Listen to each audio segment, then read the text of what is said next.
There's Nicole Bellino. How are you doing, Nicole? Great to see you. Where's all my Europeans? I'm waiting to see the Great Britain people, the Irish people, the English people, the Australian people. Come on, you guys. It's not that far. You just have to switch on your computer.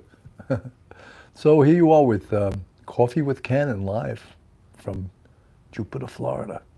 You know, people hear that and they're like, oh, he's in nice weather and we're in freezing cold weather. Annie O is here from the UK. Welcome, Annie O. Great to see you. Great to always have people from the UK. Must be cold in the UK. Stephen Walker, Laura's mom. Susie, good morning from Melbourne, Australia. Unbelievable. That's a long way away. But great welcome. Welcome, Melbourne, Australia. Hey, Belvini D, the young wolf. Woof. Steve McGarrett. Hey, Steve. How you doing? Good to see you, buddy. Alan Levine, saw your interview. Oh, my God. I'm hearing the chat's going a little quickly right now, guys. But so I hope you guys watched the show last night. Kim Alliston. Good to see you, Kim. It's very cold in the UK. It must be freezing. I'm hearing it's 45 in New York right now, so and rainy. So I'm not gloating. I'm not gloating, just thankful. Happy to be here, you know, happy. I had some work to do this morning, so I just went out and took like not a long walk, maybe a mile walk along the beach.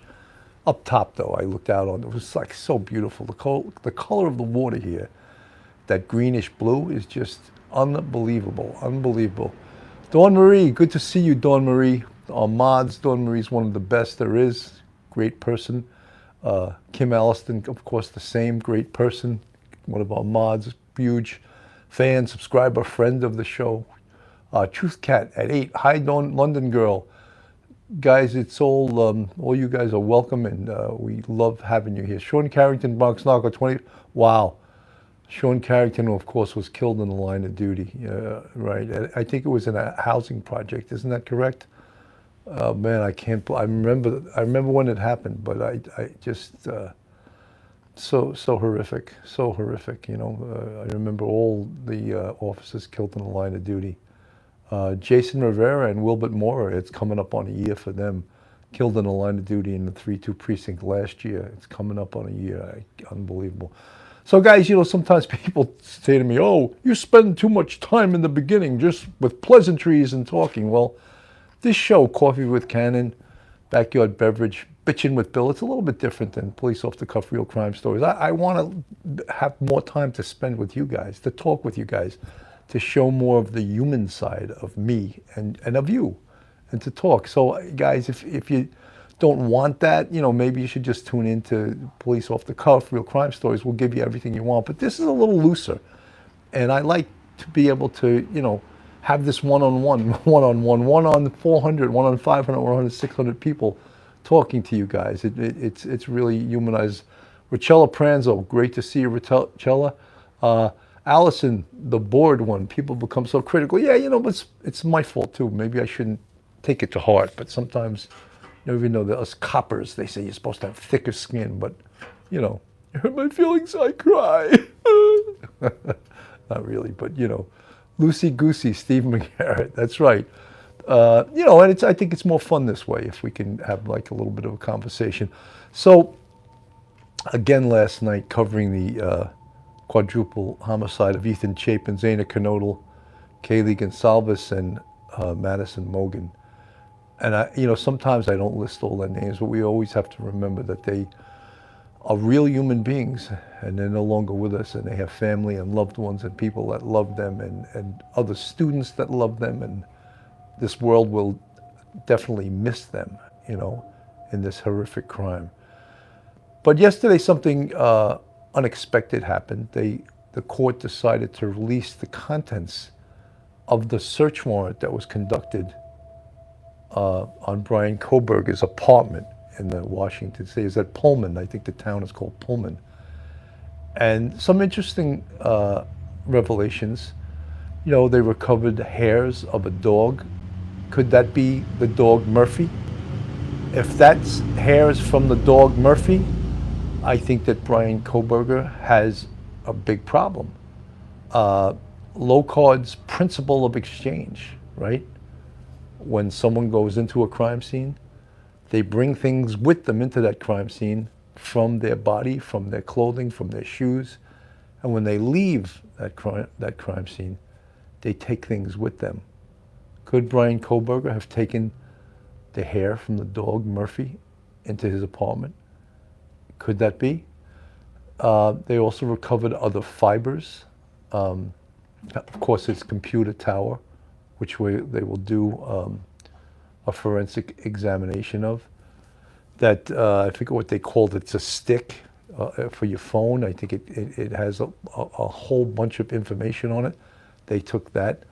There were a couple of what appeared to be blood stains that they recovered. So some really, Steve McGarrett, I hope so too. Isn't it constitutional to release some info? Yes, I mean, look, the judge decided that it was maybe too prohibitive not to release it. You know, all of these journalists, these broadcast stations, they file what's called Freedom of Information law, FOIL requests, and they have attorneys that do this for them, and they insist that the court release the information or show cause as to why they're not. Initially, I think the judge had said that it could endanger the officers and it could endanger some of the people that were named. You want to see, someone said, I want to see Murphy's hair in his car, not his apartment. Well, if it's in his apartment, it obviously was in his car because it got there some way. It was transported from one, you know, he got in his car. Yeah, I would love to see that too. But if it's not, having the dog Murphy's hair in his apartment, how do you explain that? You know, and I'm sure a defense attorney will come up with ways to explain it, but very tough to explain the dog's hair in your apartment. Will they release the search warrant information from the parents' home in Pennsylvania? You know, what you have to realize is that's all up now to a Pennsylvania judge. Different jurisdiction, different judge, different court. So the Pullman search warrant, I believe that was from a judge in Idaho, in the Idaho case, obviously, and was able to release that. But the one in Pennsylvania, that would have to be a Pennsylvania court, a Pennsylvania judge. So it's all a different jurisdiction. Whether they release that or not, we don't know. In any event, the date that they were supposed to release all this information was in March. And here we are, well, yesterday was January 18th. So it's being pretty transparent. The court is being pretty transparent in regards to what they're releasing. The other big revelation were these messages on Instagram. And some people, when I named the show yesterday, Dr. Pamela, will they release the results of the warrant, search warrant on the car? You know, all of those things are great questions. My answer, I don't know. I don't know. They could all be separate matters, you know. The car also was recovered where? In Pennsylvania. So guess what? That's, again, I hate to pass the buck, but that's up to a Pennsylvania judge whether he releases that, not the Idaho judge. So, because the car was recovered and the search warrant would have had to have come from a court in Pennsylvania. So whether they release that information, great question. My answer, I don't know, you know, but we'll wait. Well, you know, look, as we said early in this case,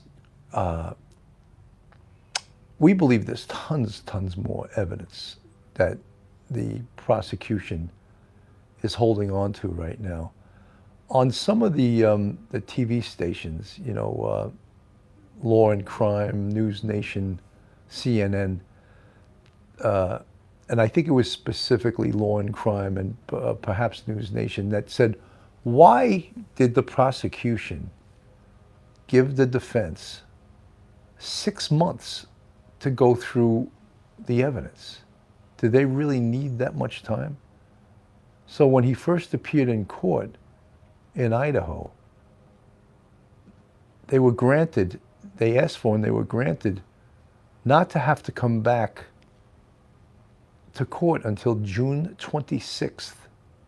Long time, right? So what is the defense doing in the meantime? In the meantime, the defense is going to do their own investigation and try with the goal of what we all know is, I always remember that acronym, BARD, B-A-R-D. And that's when I used to teach criminal justice, I would say they have to prove it barred. And that's beyond a reasonable doubt. That's how you learn things when you study, right? You invent these acronyms, right? That's how I would memorize stuff. I wasn't too good at memorizing stuff unless I did that. Yeah, guys, someone just talked about in the chat about Alec Baldwin, and I'm going to get to that. I'm going to get to that, but I want to stay a little bit focused right now. But I'm going to get to the Alec Baldwin matter because we did cover that case extensively when it first occurred. So what the defense is going to do in the Idaho case, of course, is they're trying to come up with things that they can inject doubt into the evidence, inject doubt into how the evidence was secured, inject doubt into how the evidence was recovered, show that perhaps, which was a big thing in the O.J. Simpson case, that the police contaminated the crime scene. Therefore, they could have brought some of this evidence in with them. How do we know that? Who handled the car? You know, who went into the car? Who handled the DNA evidence? That knife sheath, of course, for the K-bar knife is huge, huge, huge. And I've already heard defense attorneys on television trying to minimize that and talk about, oh, how do we know when it was there? How do we know how long it could have been there? Come on. I mean, that to me, if you want to talk about creating doubt, oh yes, that K-bar leather sheath was sitting there for months, you know, in bed with Kaylee and Madison. You know, that makes absolutely no sense at all. You know, we always talk about the reasonable standard, and facts and circumstances that allows a reasonable person to believe that a crime was committed and the person arrested committed a crime. That's the definition of probable cause. But a reasonable person standard is that when you are able to weigh certain facts, that you come up with a reasonable conclusion. You know, we talk about common sense, you know, and I love that expression. Common sense is not always all that common. And how truthful is that in this day and age? There's some people that are way out there, and you hope that those persons will be not chosen for a jury, that a good defense attorney, a good prosecutor will Lou Lamonaraco. Good morning. I'm sorry if I butchered your name. Just me. Sorry, just me. I didn't get to read your text. It went by too quickly. Steve McGarrett, common sense is no more. Sometimes you're right. Sometimes, you know, that expression, common sense, is not all that common. And sometimes that is so correct. 245 people in the chat, 105 with the thumbs up. Let's get those thumbs up, guys. Let's talk. Let's share it. If you're not subscribed, go on our YouTube, hit that subscribe button, ring that bell, give us a thumbs up. And if you want to support us, we have a Patreon with 3 different levels and a YouTube channel membership with, count them, 5 different levels. So you guys can see behind me there's a palm tree. And I'm not gloating that there's a palm tree behind me, but it's somewhat... again, with my horrible, what you guys say, it doesn't even sound like a British accent, but I thought I'd give it another shot. You know, practice makes perfect. Even though you say, Sergeant Bill, don't practice it. You're not getting any better.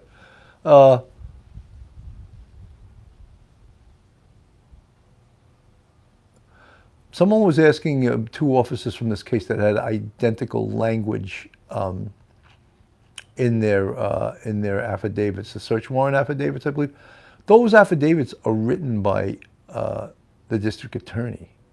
So, yeah, it's probably pretty common since the district attorney is the one who writes those affidavits, not the officer. So they swear to it, but they don't. The district attorney is the person that's going to write the search warrant affidavit, and then it's presented to a judge, and a judge has to sign off on it if he believes all of the necessary components are met. And judges will be very picky with search warrants, and they won't allow certain things, and they will allow certain things, and the search warrant can only be served during certain hours. And the old, search warrants with the elephant in a matchbox doctrine. You've heard that, right? For example, you can't search in the glove compartment of a car for an elephant, obviously, because an elephant can't fit in the glove compartment. That's the same expression, an elephant in a matchbox. Us in law enforcement, we all know these little law-isms, that we were taught to understand law, and that's... just me, you said when they arrived at the crime scene and gave their personal statements of what they had seen. Yeah, I mean, could it have been somewhat rehearsed, or they were told what to say? Because I'm sure the officers from the Moscow Police Department, they're not as experienced in serving search warrants and acting search warrants, so they may have been sort of coached what to say or what to write in it by the district attorney. And so not uncommon that it could be close to the same wording, close to what they swore to. That doesn't mean plagiarism or anything. It just means that they were coached by the district attorney. Look, when you testify in a court of law, usually the district attorney will have you come in and tell you what he's going to ask you, so that you're not right off the wall, or so that you're prepared. That you're prepared to what you have to testify to. That goes for not just police witnesses, but civilian witnesses too, because it's not an everyday thing that someone testifies in Supreme Court, right? It's a venue that they're not used to. So a district attorney will prep the witness, and that goes for law enforcement, and it goes for civilian witnesses also. 295 in the chat, guys. 151 with the thumbs up. This is Police Off the Cuff, Real Crime Stories, Coffee with Canon, Backyard Beverage, and if I get to it, bitchin' with Bill sometimes. Sometimes it gets to that, right? Just Me, you're very welcome, Just Me. Thanks for asking. Thanks for being here on this Coffee with Canon episode. Low Cards Principle, school 'em, Sergeant. Greatest of all time. Hashtag GOAT. Yeah, no, low cards principle of exchange, that's what we talk about. What it deals with is transfer evidence, to put it, if two people even just hug, something was exchanged, could have been hair and fibers from a coat, from a shirt or whatever, or a hair from your head. We don't even realize this, but we lose hundreds of hairs every day from our head. Get up in the morning and see if there's hair on your pillow, right? It happens, right? So that's transfer evidence, low cards principle of exchange. The other thing that was interesting, there was something in the warrant that they were looking for shoes with a diamond imprint on the bottom. That was named in the warrant. I don't know if they found that shoe, but that was the shoe when we were talking about. They recovered it the second day of the processing of the crime scene. And we talked about numerous times, and I apologize if you guys heard this and you can teach this course yourself, but with evidence, there's something called class characteristics and individual characteristics. So this shoe with the diamond on it, I forget the exact name of the shoe, but that's its class characteristics. So every shoe of that brand will have the same imprint on the bottom, and that's a class characteristic. How Vans, Just Me, thank you. The name of the shoe, Vans shoes. So every Vans shoe of that type, they could have different types. It may be Vans, and then it's a certain name of the shoe, has the same imprint on the bottom of the shoe. That's how the shoe can be identified as a Vans shoe. How you wear out your shoes, that's called individual characteristics. So if you stepped on a rock or glass and it left a pit or a fissure, not Fisher like F-I-S-C-H-E-R, like the guy we know, John Fisher. Fisher like F-I-S-S-U-R-E. That's an indentation or a little cut, pits and fissures in the bottom of your shoe. That's an individual. I'm getting some mosquitoes flying in my ear right now. Lou Lamaracco, thanks, you're welcome. That's an individual characteristic, and that is very, very, very powerful evidence. Elbow,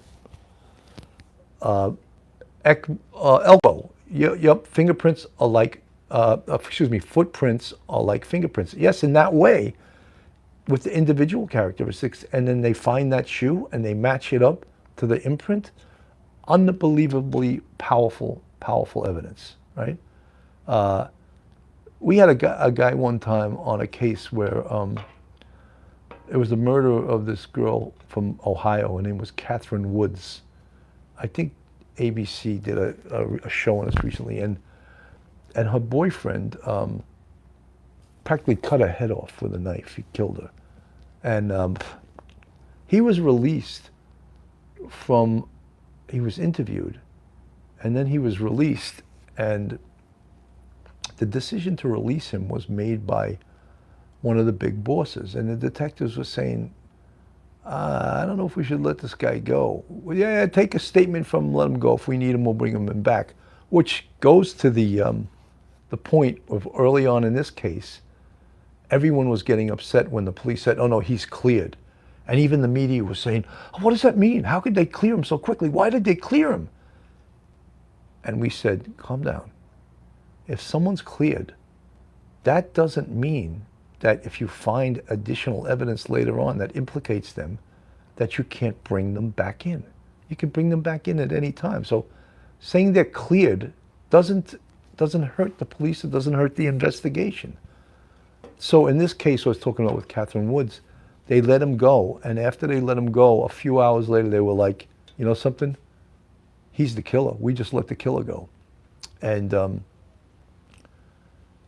they went to pick him up and bring him back in, and guess what he did?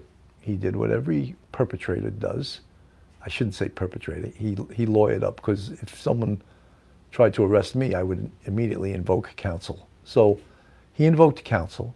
Now they can't talk to him. So now they got to build a case against him with physical evidence and with other things.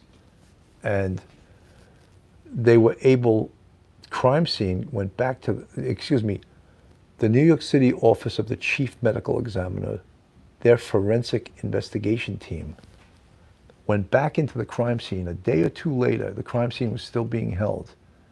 And they were able, with certain chemicals, maybe it was luminol, maybe it was one of those other chemicals that make blood more apparent, they recovered a bloody fingerprint from behind the headboard on the bed, on the wall. That was matched to this guy named Paul Cortez, who was the person who I was alluding to that they let go. And the reason I told this story was that bloody fingerprint, believe it or not, was good evidence, but it wasn't the smoking gun that the jury relied on to convict this guy.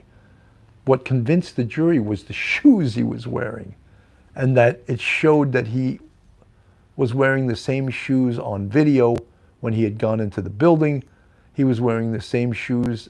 He bought the same shoes using his mother's credit card. So all of those things, when we talk about the totality of circumstances and the totality of evidence, all of those things convinced the jury that he was in fact the guy, and that's what got him convicted. And you want to hear something funny? Recently, since he's been in, I don't know, he's probably been in prison for 10 or 15 years right now. I'm not exactly sure exactly when that case occurred. He's been just claiming he's innocent and he wants a new trial. He filed an appeal. He was asking for money on the internet to try to pay for his lawyers. He was denied an appeal. He did it. And then someone I know asked me about the case recently, because I believe the Manhattan DA's office Conviction Integrity Unit, which is a misnomer if you ask me. They were looking into the case, and he's guilty. He's guilty as hell, but they're trying to undo convictions from years ago, which I just don't understand, you know, but he's guilty and it would stand up again, but again, he didn't get a new trial. He was denied an appeal. So, Pamela, new subscriber, welcome aboard. Good to see you. 379 people in the chat, 216 with the thumbs up. So again, let's get back to the Idaho, the case of Ethan Chapin, Zana Knodel, Kaylee Gonsalves, and Madison Mogen. One of the things we suggested last night, and it was suggested many times during this investigation, early on, especially early on, we heard all the talking heads, the behavioral analysts from the FBI, folks trying to build what the personality, what this person would be like, what this person would look like. Maiden, thank you for the 5 super chat. Ask anyone in Rikers, they're all innocent, Sarge. 100%. Everyone in state prison is innocent too. You're right. I never met anyone that said they were guilty. In fact, I used to have this detective, when he would interview perps, he would ask them, I'm looking at your rap sheet here, over here, what did they say you did? He would never say, what did you do? Because that meant they would have to admit to it. He would always say, what did the bad man, what did the man say that you did? And this way they could answer it, you know, because I didn't do it. They said I did it, you know. And so I used to think that was funny. That detective was very astute. And he understood the human condition. What did they say you did? Well, he would never ask anyone where they lived. He would say, where you staying at? You know, because if you have any experience in the hood, in the inner city, people have multiple addresses for some reason. They're poor, but they have multiple locations where they lay their head. So he would always ask, where you staying at? Because, well, I stay here, sometimes I stay there, and I get stay. Do you know the address? They never knew the address, though, either. Well, it's on the corner of... I used to find that so funny. Do you have a... Oh, I send that to so-and-so. But, yeah, so where you staying at, not where do you live. You got to know how to ask these questions. It's very important because they're going to size you up, right?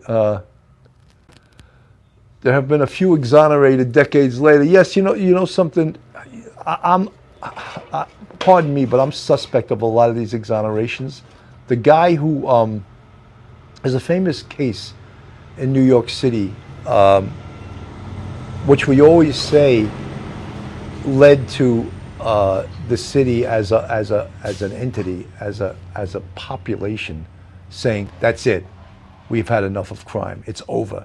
And this case was the case of Bryan Watkins. And Bryan Watkins and his family came to New York City from Utah, and they went to watch the US Open in Queens. And they were taking the subway from Times Square to Queens to go watch the US Open. Bryan Watkins' mother was attacked by a group of savages, and Bryan intervened and was stabbed to death. About 23 years later, they cleared one of the guys.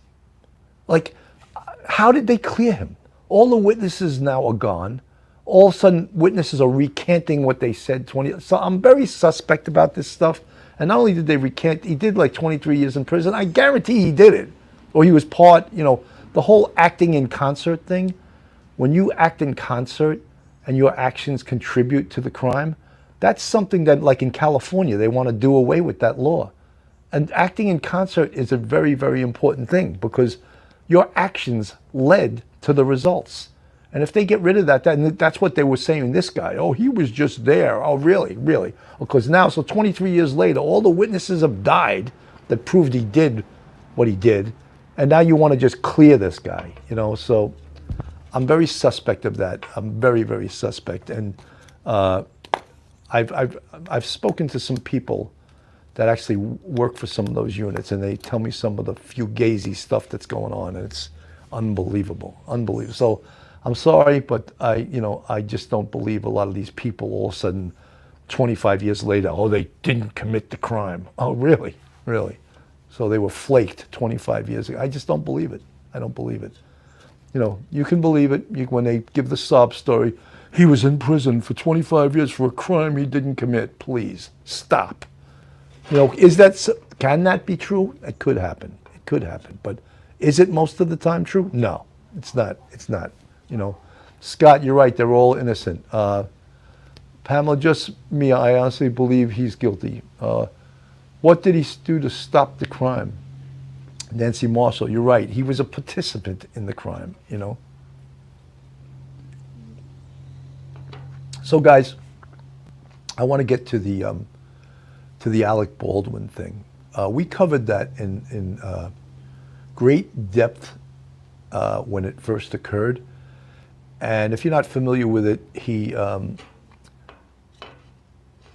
no one believes he did it on purpose. He accidentally shot and killed Helena Hutchins, who was the cinematographer on the film Dust, that Alec Baldwin was not only the star of, but he was also a producer on the film. There was a whole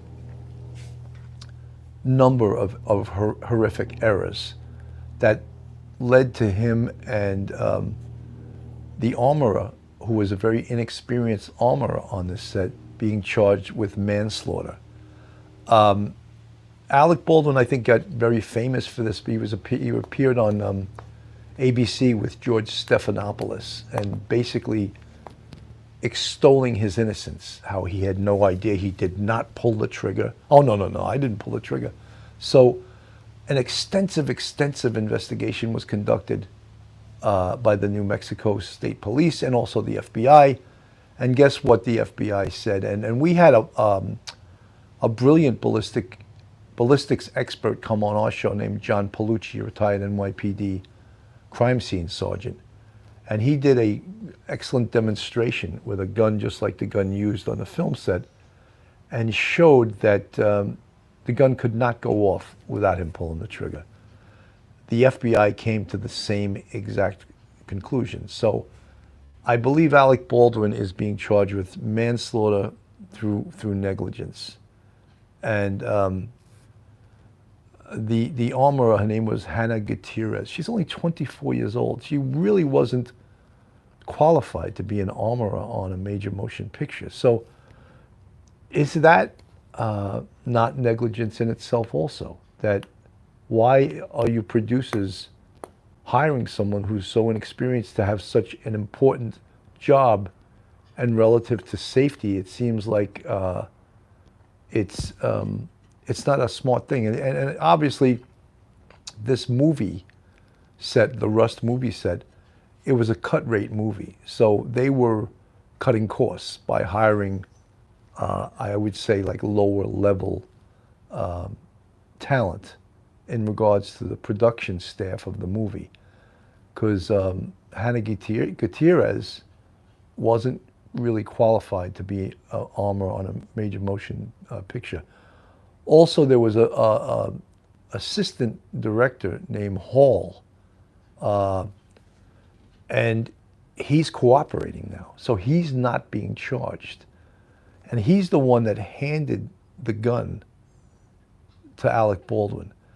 And one of the big findings, and I didn't really go in depth to this today because I covered the case when it just happened. This guy Hall cooperated. Hall handed the gun. Oh, there were 5 or 6 live rounds recovered on the set. David Hall, that's it. David Hall took a plea apparently. There were 5 or 6 live rounds. Why is there a live round on a movie set? And all of the allegations that members of the crew had talked about, that people were shooting guns for fun during their time off. And were these the guns that were used in the movie? So that's pretty much gross negligence. There should never be live rounds on the set of a movie that's using dummy rounds to get the effect of a shooting in a movie. That should never ever happen. And I think early on, that was part of Alec Baldwin. I mean, why should he have been extolling his innocence on TV? The time to prove how innocent you are now is now, because you're being charged. So all of the times he appeared on television with tears running down his face saying how innocent he was, that can all be used against him now. And the other thing is, I don't know if any of you guys, there's a very good article in Vanity Fair in regards to this case. And one of the things that Vanity Fair says in their article is that Alec Baldwin refused early on to hand his cell phone over.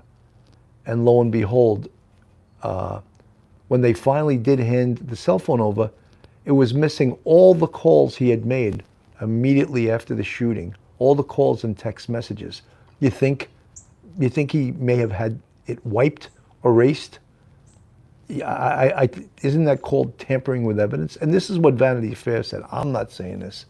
How did all the calls from his phone that he made right after the shooting disappear? Because all you see in video after the shooting is that phone glued to his head, So that could be problematic also. The other thing that I found a little crazy is that he settled the civil case with the husband of Helena Hutchins for an undisclosed amount of money, but settled that already. Usually what happens is a criminal case goes forward, and then after the criminal case goes forward, then if there's a civil case, the civil case will proceed after the criminal case.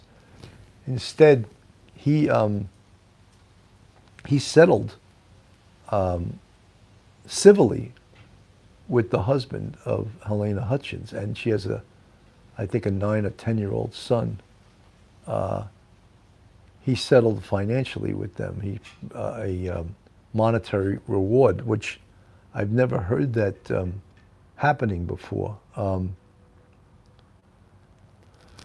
That's right. All the pics immediately, Chris May, all the pics immediately after the shooting, he had that phone glued to his head. He was on the front, and what happened to all the calls? I would think that if you erase all the phone calls, isn't that that potentially called evidence tampering? I don't think there's anyone in this world, including me, and frankly, I'll tell you right now, I don't like Alec Baldwin. It's probably clear. But I don't think he did this on purpose. I don't think there was any malice in what happened. I believe there was negligence on a lot of people's part, but he's one of them. The person that pulled the trigger is the most responsible, most culpable for their actions. How could you say, oh, I didn't do it, I didn't pull the trigger? You did pull the trigger. It's clear now. The evidence shows that you pulled the trigger. And that's one of in the statute of manslaughter, criminal negligence is one of the ways you can be charged with manslaughter. Was this gross? Did this rise to the level of gross negligence? Potentially. So now 2 people on the Rust.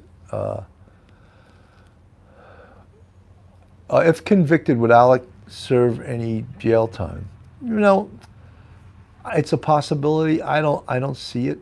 I mean, I don't see him going to prison, but is it a possibility? Yeah, it's a possibility, That's all depending on the district attorney and the judge in this case. Will potentially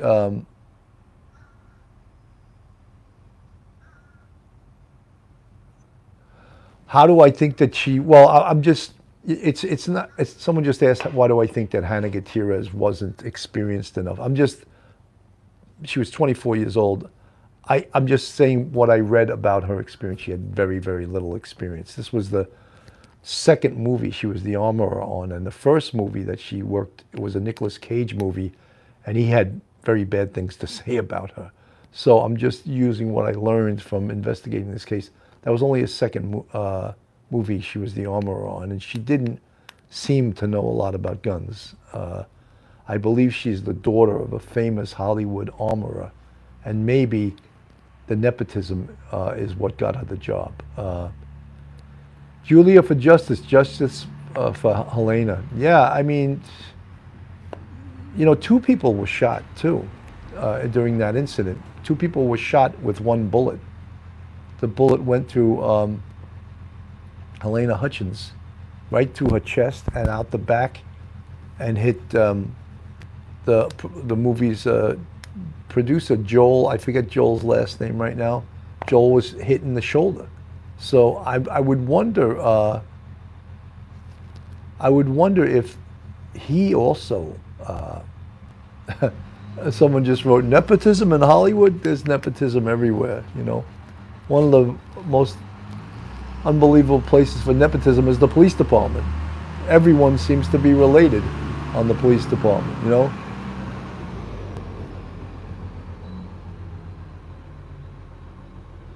Someone's just saying they shot their childhood friend in the chest with a BB gun.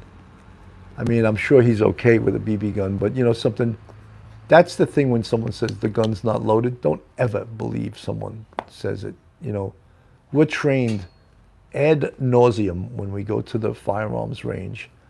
Before you holster your weapon, they tell you to do a physical and a visual. A physical and a visual inspection of your firearm to make sure that it's not loaded, okay? So your friend's okay, it left a mark, but you know something? You should never pull the trigger on any gun, you know, that someone tells you is unloaded, you know. Barbara Pasler, hello from Virginia. Hello, guys. This is Police Off the Cuff Real Crime Stories, Coffee with Canon. Backyard Beverages. Welcome, everyone. I see a lot of new names. 429 people in the chat, 292 with the thumbs up. If you're not subscribed to us, go on our YouTube, hit that subscribe button, and give us a thumbs up. Share us with your friends, your family, your extended family, everyone. Tell them to join the party here. Mary's Ricketts, my son's playmate died by pellet gun hit in the chest. Oh, God. All these terrible stories. But you know something, even, again, getting back to the Alec Baldwin thing, even though I don't like the man, I don't wish him any ill will. I mean, I don't, you know, I just think that you have to take responsibility for your actions. And when after this happened, he was not taking responsibility. He was shirking, he was claiming he had nothing to do with it, it wasn't his fault. If you watch the George Stephanopoulos interview, it's really, it's cringeworthy. And partly it was cringeworthy also is because here was some like friends in his community of millionaires, you know, George Stephanopoulos, ABC News, giving him a platform to talk about how innocent he was and how he wasn't responsible for this. I felt that particularly egregious and not fair, and I just felt that he was groveling, and he used this platform to do so. So it'll be interesting to see this case going forward. You know, you can't, Erica Olson, I agree, but so many take guns too lightly. Hey, you can't call that bullet back once you pull that trigger. You can't put the genie back in the bottle, as they say. Tracy McGrath, thank you so much for the $4.99 super chat. That's a great expression, right? You can't put the genie back in the bottle. How true is that? You can't unfire a gun, you know? It's very unforgiving. Once you pull that trigger, that's it. Can't unring the bell. You guys got to come up with a million other ones, I'm sure, right? You can't unring the bell. Any other ones? You can't, once you cook a bad pasta, you can't. I'm always thinking about food, right? I got Richella in the chat. That's why I'm thinking about food. I know, I can imagine Richella Pranzo is probably the most amazing cook in the Police Off the Cuff Real Crime family. So yeah, all of those expressions, you can't unring the bell, you can't put the genie back into the bottle, you can't, you know, there's a million other ones, I'm sure. You know, will Alec Baldwin negotiate a plea? I don't know. That's a good question. You know, will there be a plea offer? Maybe there won't be. The district attorney doesn't have to offer a plea, you know. I think the fact that they went this far, they want to go forward, you know. He more or less forced them to go forward, you know. You know, I would, if I was the district attorney, I would really, BK-74, remember he has a violent past. He can't unstir the pot. There's another one. I don't know if it's violent. He has a reputation as a hothead. He gets in. He's been arrested numerous times for stupid street altercations, like over parking spaces and things like that. He's gotten problems with. Alec Baldwin's appealing the decision. I don't think he can appeal a decision from the DA that the DA wants to prosecute. I don't think he can appeal that. He can appeal that after he's arrested, and if he gets convicted, he can appeal it. I don't think he can appeal the decision of the district attorney to go forward with a prosecution. I've never heard of that before. Any lawyers out there that can second that? I don't know. I'm just Michelina Sereno. Thank you, Bill.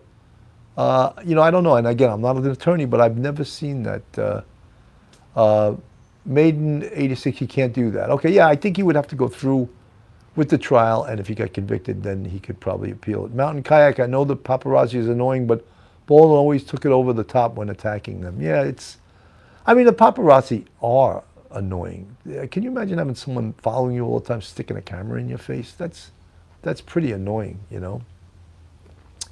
That's why the great actor Paul Newman, he made it a policy in his career because of not signing autographs. And it seems like pretty snobby. What do you mean? You're a star. You're making millions. You could sign an autograph. But he told the story how he was at a urinal once, and someone came up to him with something and shoved it in his face for him to sign. And he was like, that was the last. He wouldn't sign it, but he was like, that was the last time I ever even considered signing an autograph. You know. You know, someone asked me recently, and I find this hilarious because I take a lot of self-deprecating humor. I goof on myself a lot. Someone actually emailed me and asked me if I had a headshot, and could I sign my headshot and send it to them. And it was a guy I knew. He was a friend. He was actually a sergeant on the Peaksville Police Department, and his son-in-law loves the show, and he asked if I would send him a picture and he'd give it to his son-in-law. His son-in-law wanted us. So I was the first one. I still have some headshots left over from when I was pursuing acting. And I sent him a headshot. So I just thought that was hilarious, you know, hilarious. And did I tell you this story too? My brother, I think I told you guys the story. Maiden 86, my son loves the show. Two Sarge wants to be a cop. Cool, great. My brother was driving in Rockland County and he blows a stop sign, or according to him, I didn't come to a full stop, which to me says he blew the stop sign. So a cop pulls him over and he said, you know, license, registration, insurance card, all of that stuff. And my brother says, oh, you know, officer, my brother's a retired NYPD sergeant. And he says, well, you have anything? You got an SBA card? My brother has some SBA card that's been several years expired. And he says, and also, he goes, I don't know, he has a podcast called Police Off the Cuff, and the cop goes, I love that podcast, I watch it all the time, and he lets my brother go. Can you believe that? I find it was a funny story, but, you know, funny. And then the last time I came to Florida, I was sitting in Westchester Airport, and, you know, I had my hat on, I'm just sitting minding my own business. A uniformed cop comes up to me and goes, you're Bill Cannon, right? I go, yeah. He goes, oh, I love your podcast. I was like, wow, that's unbelievable. And I tell my wife, and she's like, shut up, I don't want to hear it. You have too big a head already, you know. But these stories, I tell them to you because I think it's funny, you know. Self-deprecating humor again, you know. Brenda Cantafio, hello, how are you? Grace Green, lucky for your brother, yes. Dinosaur, the most, I can't read, it went too fast. Guys, I'm almost at 50 minutes. I went fast. I get to talk to you guys for 50 minutes. It was so great. I see Duty Ron in the chat. Hello, guys. I'm going to go out back down to the beach and just hang out for a little bit and have a good day. Thank you so much for tuning in. Have a great day, and God bless.